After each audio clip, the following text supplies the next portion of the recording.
그 교회 앞에 광고 말씀드립니다. 매일 저녁 주일날 광고할 건데요. 매일 저녁 9시는 우리 교회가 기도하는 시간을 갖기를 원합니다.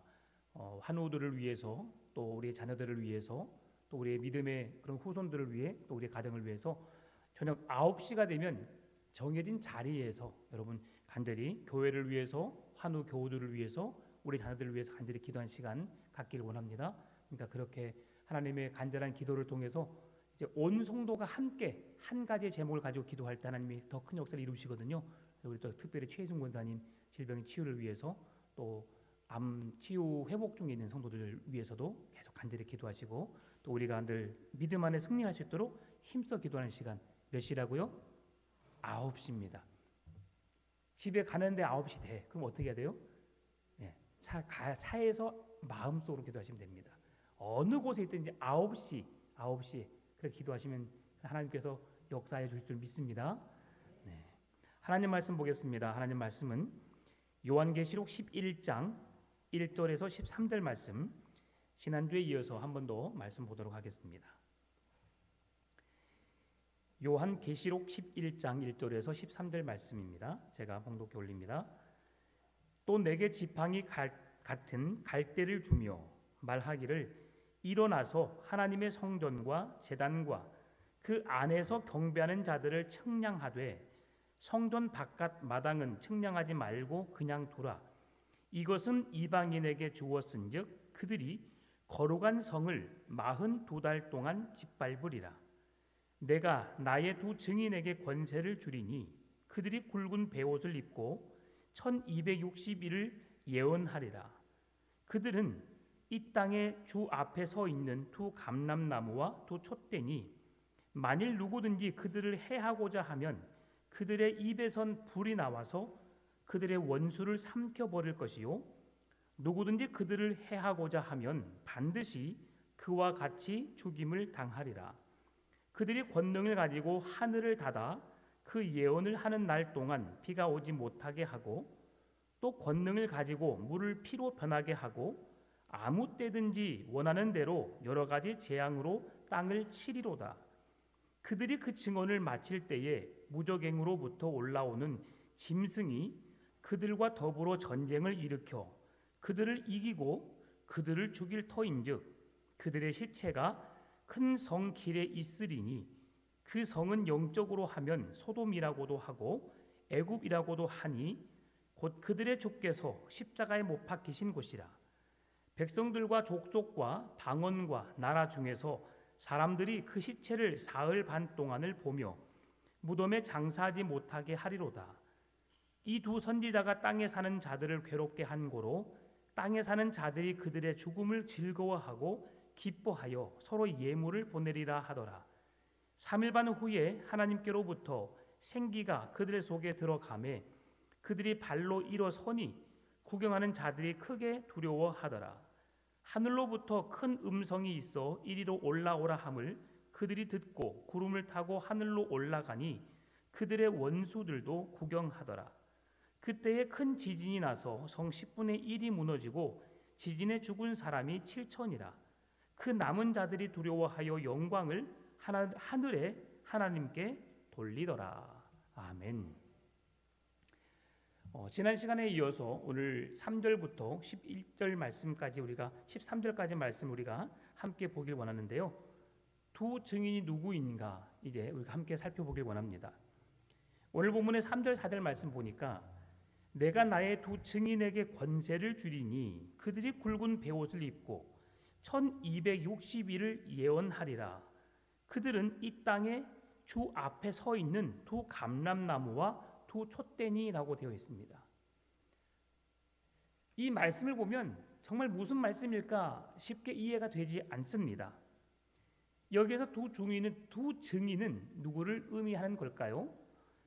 어떤 학자들은 말세지말에 실제로 두 인물이 일어날 것이다 라고 말하는 학자들이 있습니다. 이렇게 생각하는 학자들 때문에 이단들이 판을 치는 겁니다. 그래서 이단들이 그 두 증인 중에 한 사람이 바로 나다라고 말하는 사람이 있고, 또한 더 나아가서 내가 하나님의 성령, 하나님의 영을 받은 자, 인침을 받은 자로서 내가 이 땅을 구원할 자다. 내가 곧 메시아다. 구원자다라고 말하는 사람들이 있습니다. 이것은 얼토당토 않는 말이고요. 전혀 맞지 않은 말입니다. 요한계시록 전체 내용을 살펴보고 그리고 다른 성경들의 내용을 종합해 보게 되면 이 두 증인이 누구를 말하고 있는지, 어떤 대상을 말하고 있는지 알 수 있습니다. 이 두 증인은 교회를 말합니다. 오늘 1절에서도 그 하나님의 성전과 제단과 그 안에 경배하는 자들을 청량하되라고 하는데, 그들이 어디에서 하나님을 경배하는가? 교회에 모인 자들을 통해서 하나님의 거룩한 백성이 주님을 찬양하고 예배하는 것을 말씀하고 있는데요. 특별히 요한계시록 1장 20절 말씀 보게 되면 그 말씀 속에서 일곱 촛대는 일곱 교회니라라고 말씀했습니다. 일곱 촛대는 일곱 교회다. 오늘 본문의 말씀 2절, 4절 마지막 절 보게 되면 두 감람나무와 두 촛대니라고 되어 있죠. 그러면 일곱 촛대가 일곱 교회면 두 촛대는 뭐예요? 두 교회를 말하고 있는 겁니다. 명확하게 말해주고 있죠. 계시록 1장 20절이 그대로 증언해주고 있습니다. 그리고 두 감람나무는 그럼 무엇을 의미할까요? 스가랴 4장 11절 14절 말씀 보게 되면 두 감람나무는 기름 부음 받은 자를 말합니다. 거기에서 기름 부음 받은 두 사람을 이야기하고 있는데요. 스룹바벨과 여호수아를 말합니다. 여기서 말하는 여호수아는 여호수아서 모세의 후계자 여호수아가 아닙니다. 대제사장 여호수아를 말합니다. 그러면 이 스룹바벨은 누구냐? 바벨론 포로 70년 포로 생활하고 1차 귀환 때 그들의 유대 총독이 스룹바벨이었고, 그리고 여호수아는 대제사장이었습니다. 그렇다면 이 땅의 교회를 왜 두 감람나무로 불렀을까라고 하는 것을 우리가 생각해 볼 필요가 있는데요. 그 말씀에 대한 해답은 베드로전서 2장 9절이 말씀해 줍니다.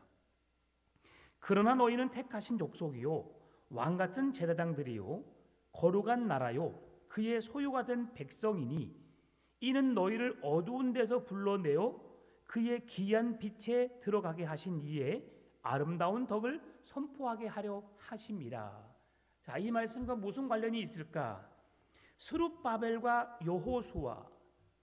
스룹바벨은 누구라고 했냐면 유대 총독이라고 했습니다. 그러면 그 어찌 보면 가장 힘 있는 자입니다. 정치적인 통치자라고 말할 수 있는 거죠.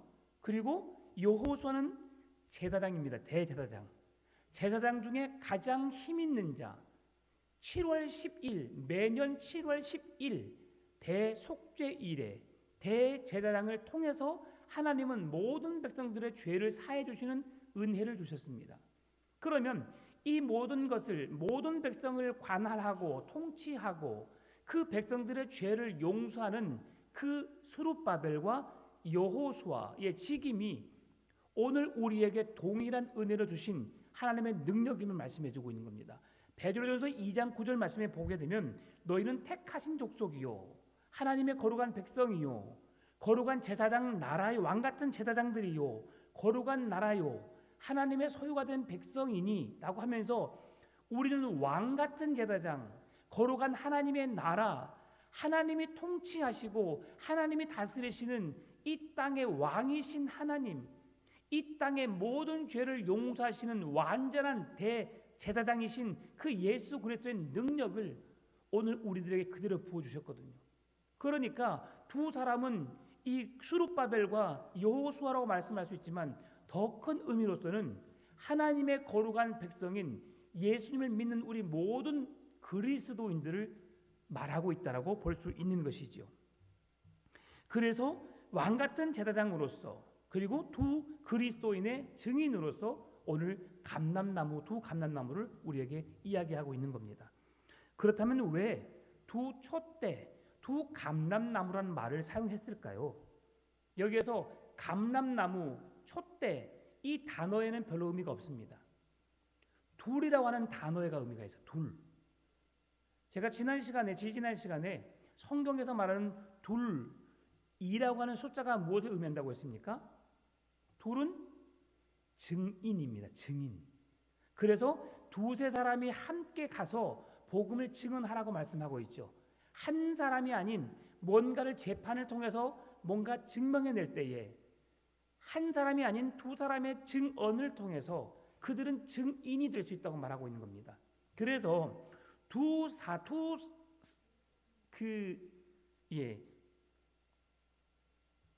사람이 아니라 두 감람나무에 두 촛대죠. 두 촛대는 뭐라고 했어요? 두 교회. 이게 하나님의 복음에 증인된 교회.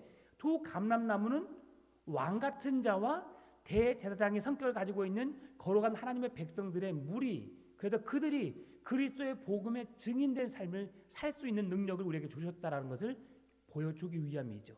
그래서 감람나무와 두 촛대를 우리에게 말씀하고 있는 겁니다. 그런데 이 땅의 교회가 그리스도의 증인된 사명을 가지고 있음에도 불구하고 오늘 우리에게 임할, 우리에게 닥칠 환난이나 큰 어려움이 있을 것을 분명히 말씀해 주고 있습니다. 하나님의 거룩한 백성으로 하나님의 증인된 삶을 살고 있는데 왜 우리에게 어려움이 올까? 어려움이 안 오면 좋겠는데.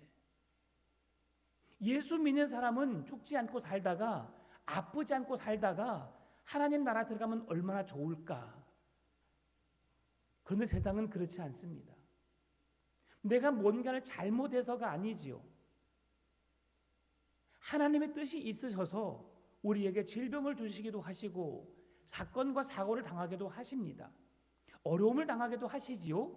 그러나 우리에게 원하는 하나님의 마음은 무엇입니까? 그 상황 속에서 하나님을 바라볼 수 있는 믿음을 주신 것입니다.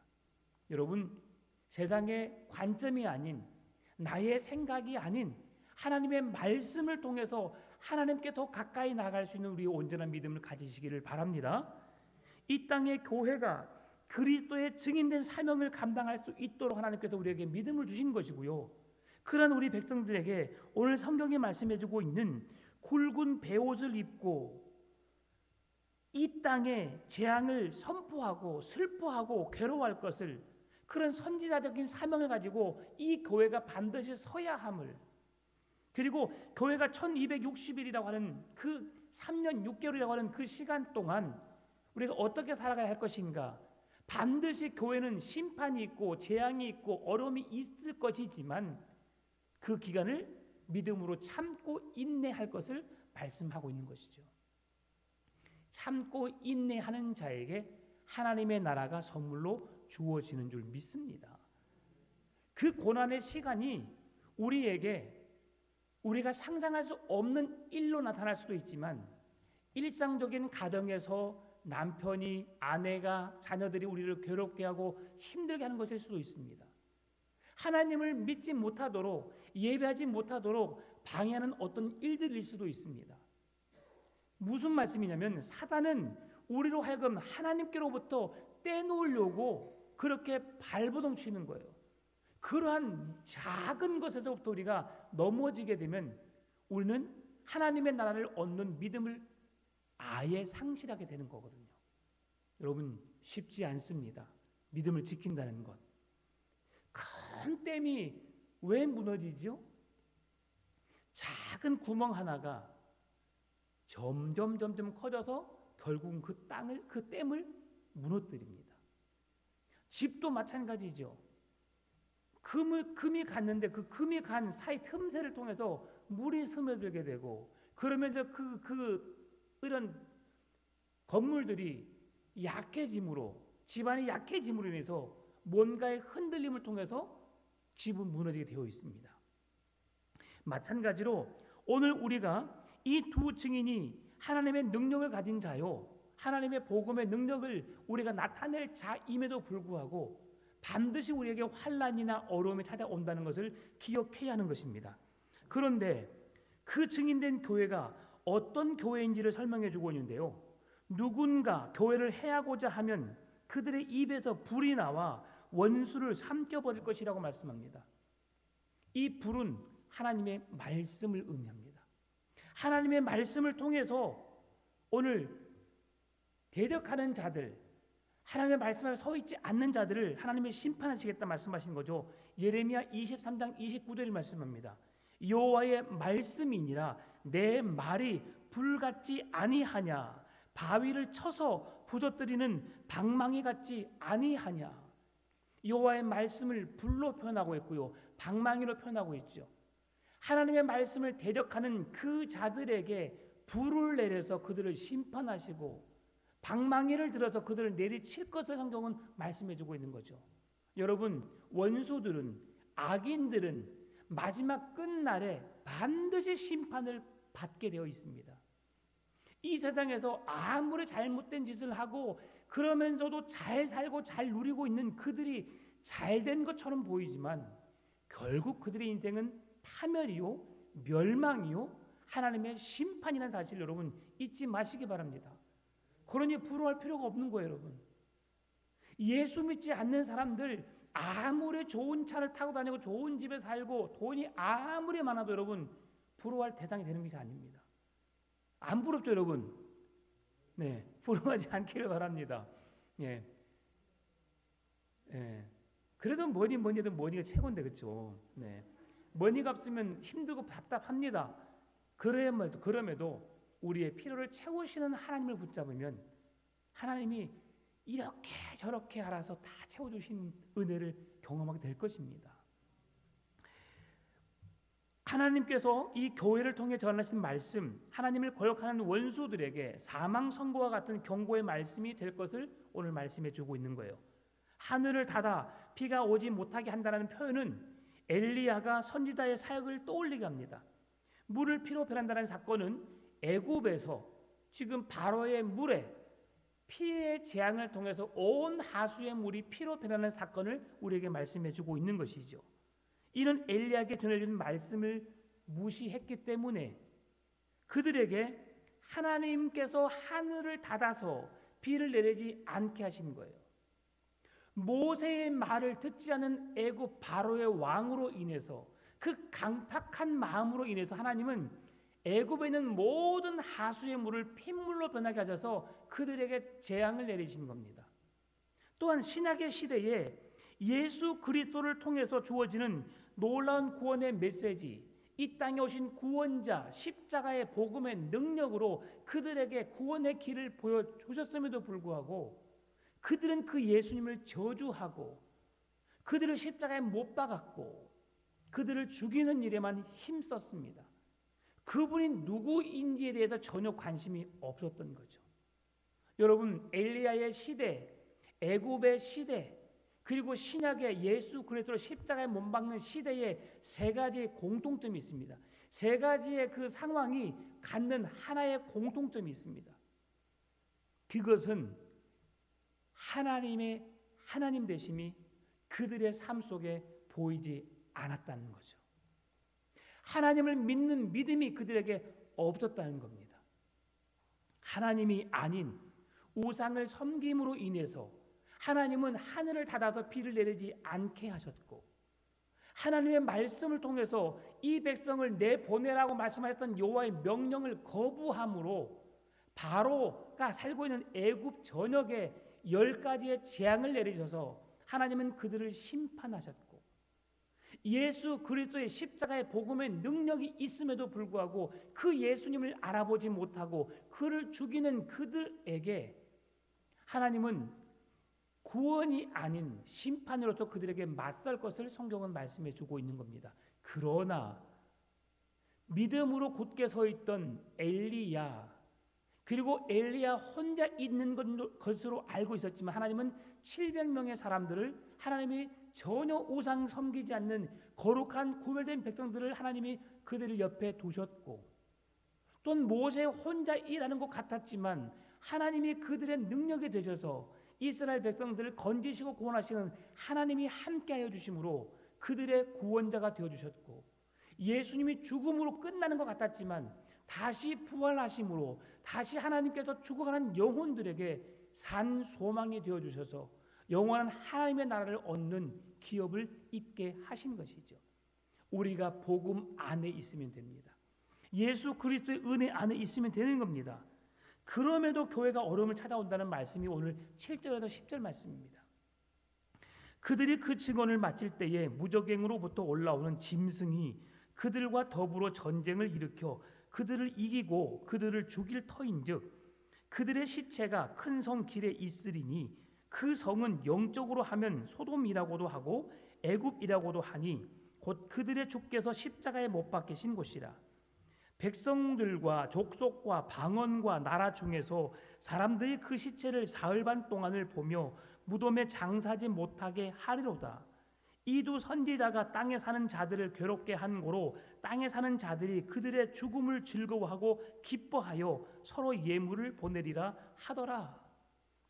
두 증인이 증언을 마칠 때에 무적행으로부터 올라오는 짐승이 그들과 더불어 전쟁을 하고 두 증인을 죽인다고 말씀하고 있어요. 이는 땅에서 교회가 악한 마귀의 통치 하에 세상의 권세로 인하여서 핍박과 박해를 받는 어려움을 말하고 있습니다.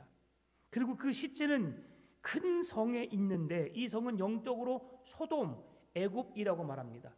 다시금 소돔을 이야기하고 애굽을 이야기하고 있지요. 소돔은 어떤 성입니까? 성적으로 문란한 세상이죠. 그곳에도 하나님이 없습니다. 애굽은 말할 것이 없지요.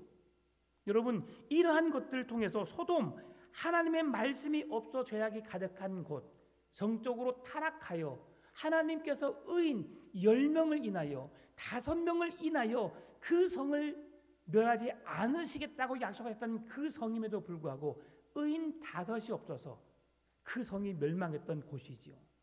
애굽, 하나님을 경외함이 없는 헛된 우상 숭배, 우상으로 가득했던 곳이 애굽입니다. 그러니 하나님이 없는 곳, 다시 말하면 또한 세 번째 십자가가 없는 곳, 다시 말씀드리지만 이 땅에 오신 구원자를 알아보지 못하고 그를 십자가에 못 박았던 그 곳, 모든 곳이 지금 오늘 본문이 말하고 있는 모든 장소들은 하나님이 계셔야 할 그곳에 하나님이 없는 것을 의미합니다. 하나님이 없기 때문에 그들에게 심판을 당하고 멸망을 받을 수밖에 없다는 거죠.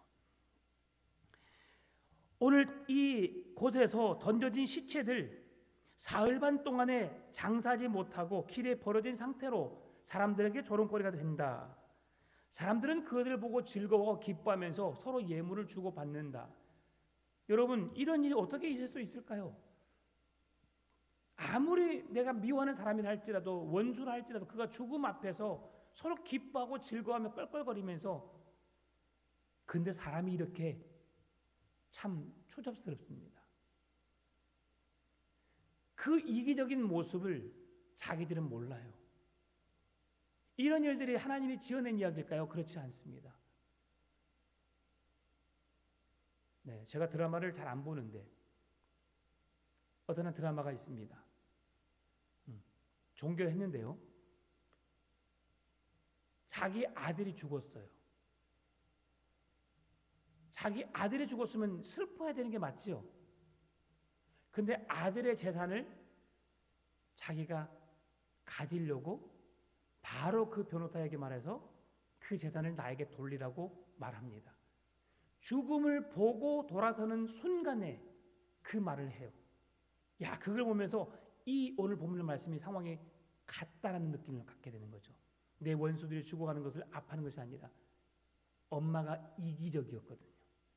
아들을 버리고 자기의 이익을 위해서 아들을 아들로 바라보지도 않았고 키워주지도 않았고, 네, 그렇습니다. 여러분 무슨 드라마인지 잘 모릅니다. 토요일 일요일 날 늦게 하는 것이기 때문에 제가 말씀을 안 드리는 거예요. 그래서 근데 그곳에서 주는 의미가 뭐냐면 이기적일 수 있다라고 하는 것이죠. 지금도 이 땅에 살아가고 있는 많은 그리스도인들, 하나님을 경외함이 없는 나라들에서, 도시 성읍들에서 예수님을 믿는다는 이유로 지금도 박해를 받는 사람들이 얼마나 많은지 모릅니다. 오늘 우리가 함께 기도해야 할 기도 제목으로 제가 그 기도 제목을 넣었는데요. 어머니가 예수님을 믿는다고 자식이 어머니를 죽여버리는 일이 일어났어요. 우리나라에는 있을 수 없는 일이지만 지금 세계 방방 곳곳에는 그런 일들이 일어나고 있습니다. 오늘 이런 일들이 우리에게 일어나지 않는다고 우리가 보장할 수는 없는 거죠. 그럼에도 우리가 그런 일이 일어나지 않도록 기도해야 합니다. 여러분, 오늘 그래서 말씀해주고 있는 두 증인의 순교는 무엇을 의미할까? 두 증인이 많은 사람들 앞에 죽음을 당했다고 하는 그 순교는 무엇을 의미할까? 계시록 2장 13절 말씀 보게 되면 충성된 증인 안디바의 순교를 이야기하고 있습니다. 교회 안에 이런 일들이 일어날 수 있을 것이다. 계시록 6장 9절 제단 아래에 순교하는 많은 순교자들이 있었습니다. 우리가 그동안 살펴봤던 말씀이죠. 그리고 계시록 20장 4절 말씀 보게 되면 예수님을 증언하다가 목베임을 당한 자들이 있습니다. 오늘 두 죽어가는 증인 두 사람은 이렇게 죽임을 당한 안디바와 순교자들과 그리고 목베임을 당한 사람들을 연상시키는 자들. 결국 우리가 우리의 생명의 연한이 다 되기 전에 이런 일을 당할 수 있다는 것을 말씀해 주고 있습니다.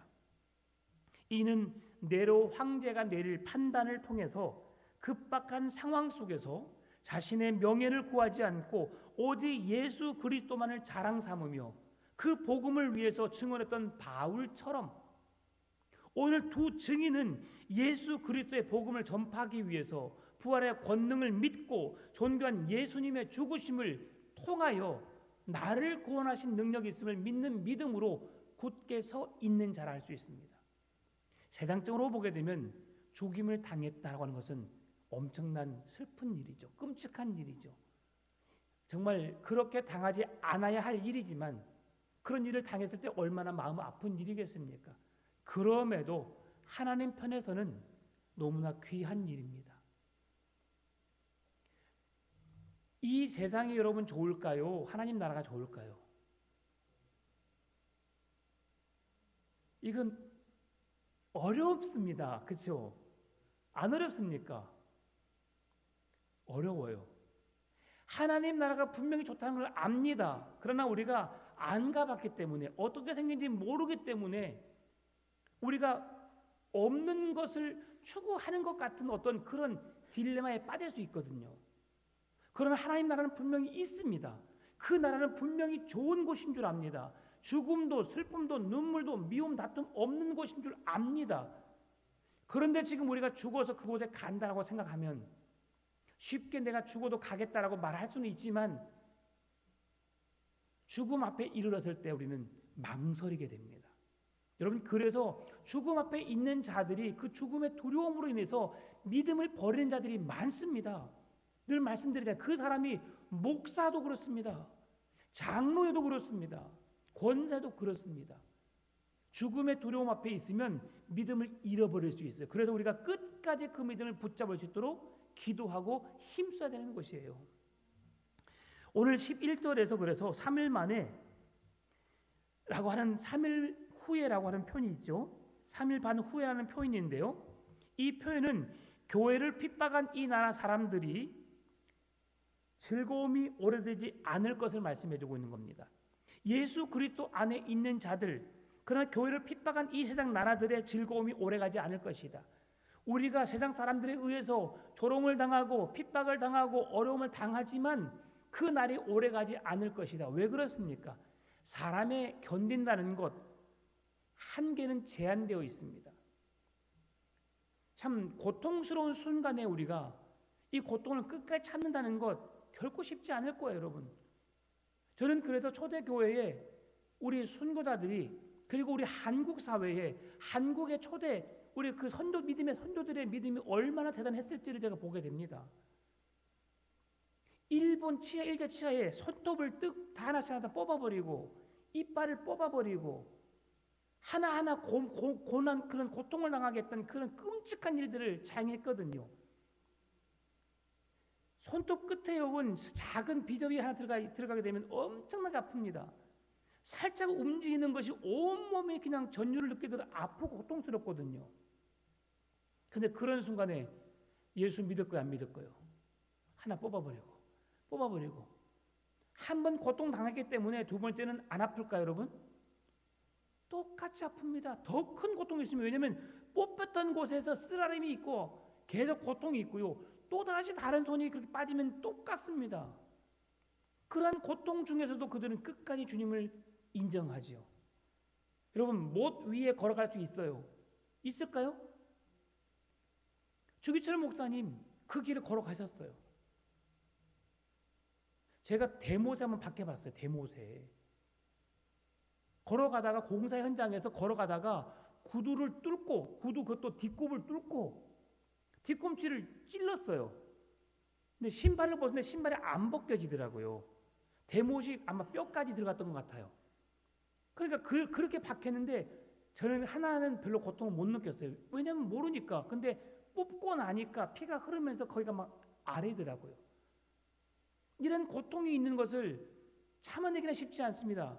그러니 결국 우리가 주님을 부인할 수밖에 없겠죠. 그러면서 주님을 부인하고 안 믿겠다고 말하는 사람들이 있을 겁니다. 그러니 그런 우리 사랑하는 백성들이 구원의 기회를 놓치지 않게 하기 위해서 하나님은 그 시간을 짧게 두신다고 말씀하시는 거예요. 우리에게 고난이 없을 수는 없지만 그러나 우리에게는 고난을 이겨내야 합니다. 참아내야 합니다. 왜 그렇습니까? 그래야만이 우리가 구원을 얻을 수 있기 때문이죠. 역사 가운데 수많은 많은 핍박과 고통을 당할 수밖에 없지만 성령 하나님께서 함께 주심으로 오늘 우리의 믿음이 오뚜기처럼 일어서시는 믿음 되시기를 바랍니다. 최후 승리의 그날 주님이 우리에게 이리 올라오라 말씀하신 그 은혜가 오늘 우리를 향하신 말씀이 될 줄 믿습니다. 세상 나라 사람들은 하나님 나라 반대로 큰 지진이 일어나서 그들은 멸망과 심판을 경험하게 될 것을 오늘 성경은 말씀해 주고 있고요. 소돔이 그랬습니다. 애굽이 그랬습니다. 로마가 그랬고 최후의 그날 하나님을 경외함이 없는 그들에게 하나님의 심판은 그대로 임했습니다. 그러나 그 순간에서도 하나님을 붙잡고 그 믿음으로 서 있는 백성들에게는 하나님은 구원의 기회를 놓치지 않도록 그들을 붙잡아 주셨습니다. 오늘도 예수님께 주신 구원의 은혜, 그 은혜가 우리의 삶에 충만하게 임하게 되시기를 바랍니다. 이는 진실로 하나님의 아들이었도다라고 고백했던 백부장과 함께했던 그 자들의 모습, 오늘 우리의 믿음의 고백이 되었으면 좋겠습니다. 이것이 바로 교회의 증인된 삶을 계속해서 걸어가야 할 이유가 되는 것입니다. 두 증인과 같은 삶, 교회의 증인된 삶, 예수 그리스도의 증인된 삶은 고난이 있고 죽음이 고통스러운 일이 우리에게 찾아올 수 있지만 그 삶을 통해 누군가가 하나님께로 회개하여 돌이킬 수 있다면 그 상황 속에 우리의 모습을 통해서 그 누군가가 회개하여 예수 그리스도를 믿는 믿음이 생기게 된다면 하나님은 그 모습을 통해서 더 큰 영광을 취하게 될 것입니다. 오늘 내가 나의 삶이 힘들고 어렵지만 나의 삶을 통해서 한 영혼 한 영혼을 하나님께로 인도하는 하나님의 거룩한 도구로 쓰임받는 우리의 삶이 되시기를 바랍니다. 오늘 그런 믿음을 주님이 요구하고 계시는 거예요. 두 증인이 누굽니까? 두 교회, 하나님의 복음을 증언하고 복음의 능력을 나타내야 할 사람을 말하는 것이죠. 오늘 우리 그리스도인들입니다. 진정한 그리스도인이 되어져서 주의 말씀의 은혜를 힘입어 죽어가는 영혼들을 우리의 삶을 통해 믿음을 통해 우리가 전한 복음을 통해서 그들을 그리스도께로 인도하는 놀라운 구원의 은혜가 충만하게 임하게 되시기를 주님의 이름으로 축원합니다. 참 좋으신 아버지 하나님 감사합니다.